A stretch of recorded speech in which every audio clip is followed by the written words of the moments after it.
दोस्तों 12 अगस्त 2026 को तमिलनाडु सरकार परिसीमन के खिलाफ एक प्रस्ताव पेश किया और अपनी 4 मांगों के साथ केंद्र सरकार को साफ साफ संदेश दे दिया कि दक्षिण राज्यों के राजनीतिक प्रतिनिधित्व की कीमत पर लोकसभा की सीटों का पुनर्वितरण स्वीकार्य नहीं किया जाएगा।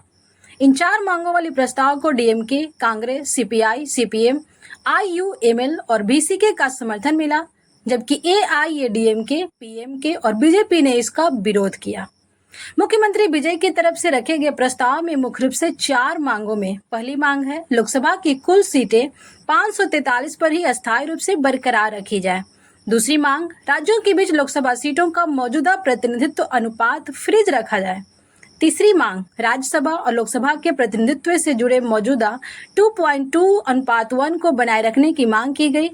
चौथी और सबसे महत्वपूर्ण मांग 2029 के लोकसभा चुनाव से ही महिलाओं को 33% आरक्षण दिया जाए और इसके लिए नए परिसीमन का इंतजार न कराया जाए। तो आइए समझते हैं कि परिसीमन आखिर है क्या और क्यों इतना बवाल मचा हुआ है और क्यों पूरा देश इस मुद्दे पर 2 भागों में बढ़ता हुआ नजर आ रहा है। दोस्तों परिसीमन यानी कि डिलिमिटेशन का सीधा मतलब है चुनावी क्षेत्रों की सीमाओं और उनके प्रतिनिधित्व का पुनर्निर्धारण। भारत में जैसे जैसे जनसंख्या बदलती है वैसे वैसे यह सवाल उठता है कि एक सांसद कितनी आबादी का प्रतिनिधित्व करे और अलग अलग राज्यों को लोकसभा में कितनी सीटें मिले। संविधान में लोकसभा सीटों के राज्यों के बीच आवंटन को जनसंख्या से जोड़ने का प्रावधान है, लेकिन 1976 में 42वें संविधान संशोधन के जरिए राज्यों की लोकसभा सीटों और विधानसभा सीटों के पुनर्विन्यास को 1971 की जनगणना के आधार पर फ्रीज कर दिया गया था। बाद में 84वें संविधान संशोधन ने इस रोक को आगे बढ़ाया और इसे 2026 के बाद होने वाली पहली जनगणना के प्रकाशन तक बढ़ा दिया और अब यही वह बिंदु है जहां से पूरा विवाद पैदा हुआ है। दोस्तों अगर भविष्य में परिसीमन जनसंख्या के आधार पर होता है तो स्वाभाविक रूप से जिन राज्यों की आबादी तेजी से बढ़ी है वहां लोकसभा सीटों की संख्या बढ़ने की संभावना है। दूसरी तरफ जिन राज्यों ने पिछले कई दशकों में परिवार नियोजन और जनसंख्या नियंत्रण को ज्यादा प्रभावी तरीके से अपनाया है उनकी आबादी की हिस्सेदारी अपेक्षाकृत कम हुई है। यहीं से दक्षिण राज्यों की चिंता शुरू होती है। तमिलनाडु, केरल, कर्नाटक, आंध्र प्रदेश और तेलंगाना जैसे राज्यों का तर्क है कि अगर किसी राज्य ने जनसंख्या नियंत्रण सफलतापूर्वक किया तो क्या उसकी संसद में राजनीतिक ताकत कम कर देना उस राज्य के लिए एक तरफ की सजा नहीं होगी। यही सवाल अब राजनीतिक बहस का सबसे बड़ा मुद्दा बन चुका है। केंद्र सरकार का कहना है कि दक्षिणी राज्यों को नुकसान पहुंचाने की कोई योजना नहीं है। अमित शाह ने अप्रैल में लोकसभा में कहा था कि दक्षिण भारत के सांसदों की संख्या वर्तमान के 129 से बढ़कर करीब 195 हो सकती है। सरकार ने विशेष रूप से तमिलनाडु का उदाहरण देते हुए कहा था कि उसकी सीटें 39 से बढ़कर 59 हो सकती है और कुल लोकसभा में उसका प्रतिशत भी लगभग स्थिर या थोड़ा अधिक रह सकता है। यानी केंद्र का तर्क है दक्षिण राज्यों की सीटें कम नहीं हो रही हैं बल्कि बढ़ रही हैं। लेकिन दक्षिण राज्यों का सवाल थोड़ा अलग है। उनका कहना है कि हमारी सीटें बढ़ने भर से बात खत्म नहीं होती। सवाल यह है कि कुल लोकसभा में हमारा प्रतिशत कितना रहेगा। यानी विवाद सिर्फ सीटों की संख्या का नहीं बल्कि राजनीतिक हिस्सेदारी के अनुपात का है। तमिलनाडु और दूसरे दक्षिणी राज्यों का तर्क है कि उन्होंने दशकों तक परिवार नियोजन और जनसंख्या नियंत्रण की नीतियों को लागू किया, जनसंख्या वृद्धि नियंत्रित हुई। लेकिन अगर भविष्य में लोकसभा की सीटों का बंटवारा मुख्य रूप से मौजूदा जनसंख्या के आधार पर किया जाता है तो ज्यादा आबादी वाले राज्यों की राजनीतिक ताकत बढ़ेगी और कम जनसंख्या वृद्धि वाले राज्यों की सापेक्ष हिस्सेदारी घट सकती है। यही कारण है कि तमिलनाडु सरकार इसे केवल परिसीमन का मुद्दा नहीं बल्कि संघीय ढांचे और राज्यों के अधिकारों का सवाल बता रही है। इसलिए तमिलनाडु सरकार चाहती है कि परिसीमन का फैसला होने से पहले दक्षिण राज्यों की चिंताओं का राष्ट्रीय स्तर पर बहस हो। अब महिला आरक्षण का मुद्दा समझते हैं। दोस्तों यहाँ कहानी और दिलचस्प हो जाती है। भारत में महिलाओं को लोकसभा और राज्य विधानसभाओं में 33% आरक्षण देने का कानून 2023 में पारित हुआ था, लेकिन इसका वास्तविक क्रियान्वयन परिसीमन और जनगणना की प्रक्रिया से जुड़ा हुआ है।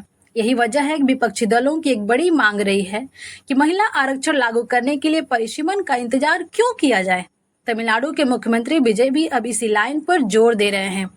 उनका कहना है कि अगर महिलाओं को 33% आरक्षण देना है तो 2029 के लोकसभा चुनाव से ही मौजूदा 543 सीटों के आधार पर इसे लागू किया जाए।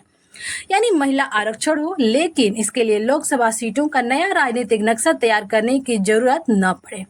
दोस्तों, इस पूरे विवाद की एक और महत्वपूर्ण कड़ी अप्रैल 2026 में सामने आई थी। 16 अप्रैल को लोकसभा में कॉन्स्टिट्यूशनल बिल 2026 पेश किया गया। इसका संबंध परिसीमन और महिला आरक्षण के क्रियान्वयन से था, लेकिन अगले ही दिन यानी 17 अप्रैल को यह बिल लोकसभा में आवश्यक विशेष बहुमत हासिल नहीं कर सका। पीआरएस के अनुसार बिल के पक्ष में 298 वोट और विरोध में 230 वोट पड़े, यानी सरकार के पास साधारण बहुमत से ज्यादा समर्थन था, लेकिन संविधान संशोधन के लिए जरूरी विशेष बहुमत नहीं मिल सका।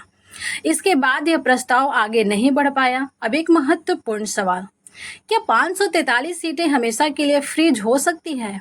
दोस्तों, एक तरफ लोकतंत्र का सिद्धांत कहता है कि एक सांसद लगभग समान संख्या में नागरिकों का प्रतिनिधित्व करे। अगर एक राज्य में एक सांसद बहुत बड़ी आबादी का प्रतिनिधित्व करता है और दूसरे राज्य में कम आबादी का, तो प्रतिनिधित्व की समानता का सवाल उठता है।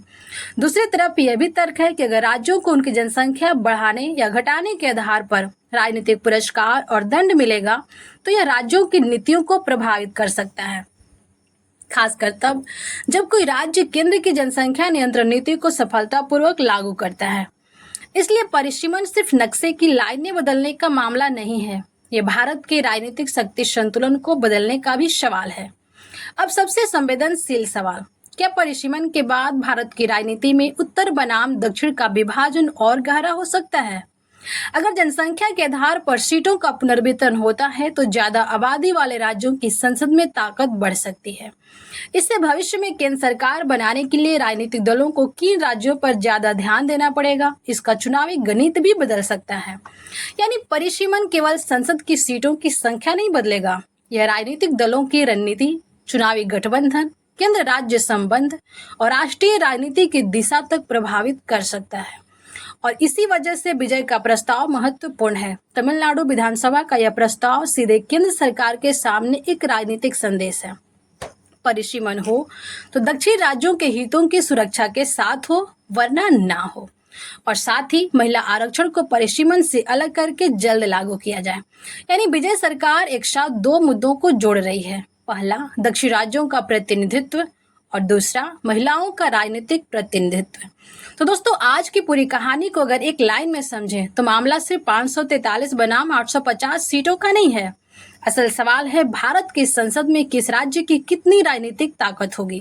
क्या जनसंख्या के आधार पर सीटों का पुनर्वितरण लोकतांत्रिक प्रतिनिधित्व को ज्यादा समान बनाएगा, या फिर इससे उन राज्यों को राजनीतिक नुकसान होगा जिन्होंने दशकों तक जनसंख्या नियंत्रण की नीतियों को सफलतापूर्वक लागू किया। क्या लोकसभा की सीटें 543 पर फ्रीज रहनी चाहिए या बढ़ती आबादी के हिसाब से संसद का आकार बढ़ना चाहिए? और सबसे बड़ा सवाल, क्या महिलाओं को 33% आरक्षण देने के लिए परिसीमन का इंतजार करना जरूरी है? तमिलनाडु विधानसभा के इस प्रस्ताव ने इन सवालों को एक बार फिर देश की राजनीति के केंद्र में ला दिया है। अब आने वाले समय में देखना होगा कि केंद्र सरकार दक्षिण राज्यों की इन मांगों पर क्या रुख अपनाती है और क्या परिसीमन को लेकर उत्तर और दक्षिण के बीच बने राजनीतिक खाई को बातचीत के जरिए पाटा जा सकेगा। आपको क्या लगता है, लोकसभा की सीटें 543 पर फ्रीज रहनी चाहिए या आबादी के आधार पर सीटों का नया बंटवारा होना चाहिए? कमेंट में अपनी राय जरूर दीजिएगा। दोस्तों, अगर वीडियो अच्छी लगी हो तो लाइक कीजिएगा, दोस्तों के पास शेयर कीजिएगा, चैनल पे नए हो तो सब्सक्राइब करके बेल आइकन जरूर प्रेस कीजिएगा। तो मिलते हैं नेक्स्ट वीडियो में, तब तक के लिए जय हिंद, जय भारत।